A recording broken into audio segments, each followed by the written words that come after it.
Assalamualaikum warahmatullahi wabarakatuh. Perkenalkan, nama saya Nur Halimah dari kelas MN 19C. Di sini saya akan memenuhi salah satu tugas dari mata kuliah kewirausahaan sesi ke-12 dan akan menjelaskan tentang ide dan peluang usaha. Di slide pertama saya akan menjelaskan tentang ide kewirausahaan. Menurut Jaemer, ide-ide yang berasal dari wirausaha dapat menciptakan peluang untuk memenuhi kebutuhan real di pasar.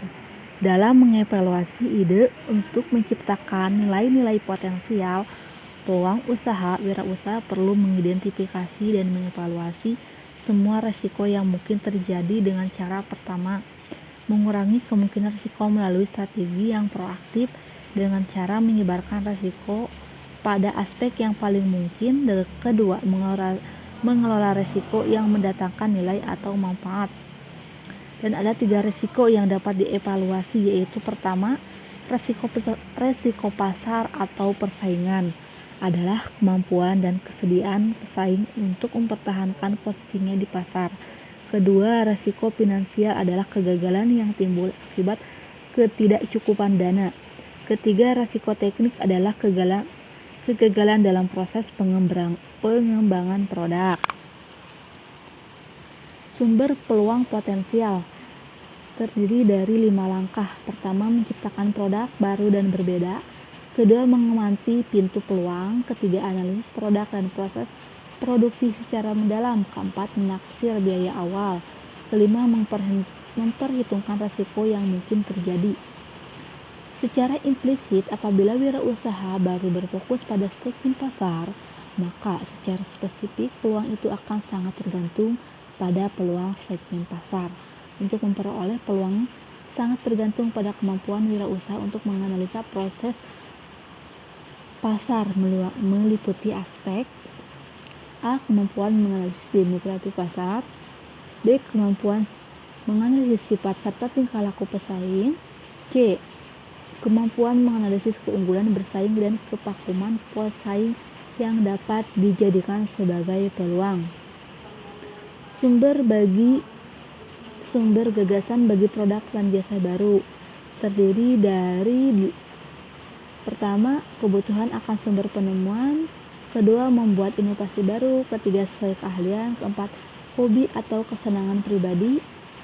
Kelima, menyesuaikan dengan kebutuhan sekitar. Keenam, memanfaatkan koneksi dan relasi. Ketujuh, mengamati kecenderungan. Ada 4 cara untuk menilai apakah sebuah ide merupakan peluang yang baik. Pertama, yaitu dengan adanya pasar. Kedua, potensi pertumbuhan pasar. Ketiga, biaya. Keempat, dan risiko. Pemilihan bidang usaha terjadi pada 2. Yang pertama, lihat karakter usaha dan sesuaikan dengan karakter pribadi kita. Lihat apakah kita menyukainya usaha tersebut atau enggak.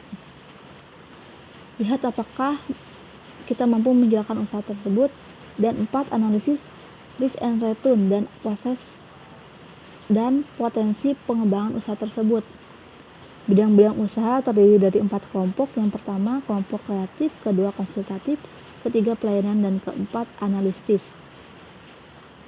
Bidang usaha kelompok kreatif terdiri dari kerajinan, peternakan dan tambak, logam, bidang makan dan minuman, sablon, penertiban, mainan anak-anak, karya intelektual seperti buku, software, teknik, dan lain-lain. Bidang usaha kelompok konsultatif terdiri dari perdagangan, konsultan, kursus atau pelatihan, pusat kebugaran atau olahraga. Kelompok usaha pelayanan terdiri dari kontraktor dan jasa perbaikan bangunan, biro jasa, biro teknik, dan lain-lain. Bidang usaha kelompok analitis pertama seperti jasa terjemahan, jasa reparasi alat elektronik, karya intelektual, perancang busana, laundry, jasa penjahitan. Proses perencanaan dan pengembangan produk terdapat dari 5 tahap. Kelima gagasan. Pertama, tahap gagasan. Kedua, tahap konsep. Ketiga, tahap pengembangan produk. Keempat, uji pemasaran. Kelima, tahap komersialisasi. Peluncuran usaha baru.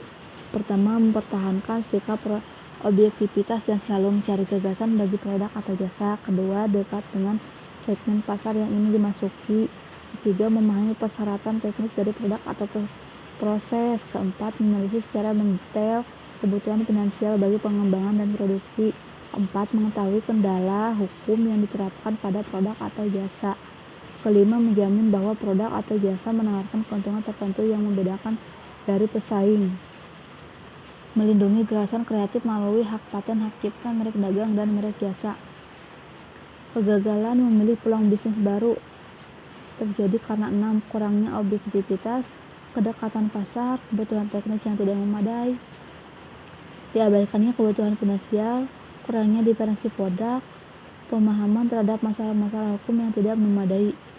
Terima kasih, cukup sekian dari saya. Mohon maaf apabila ada kesalahan kata dan mohon maaf karena sekarang lagi hujan, jadi suara penjelasannya mungkin kurang jelas.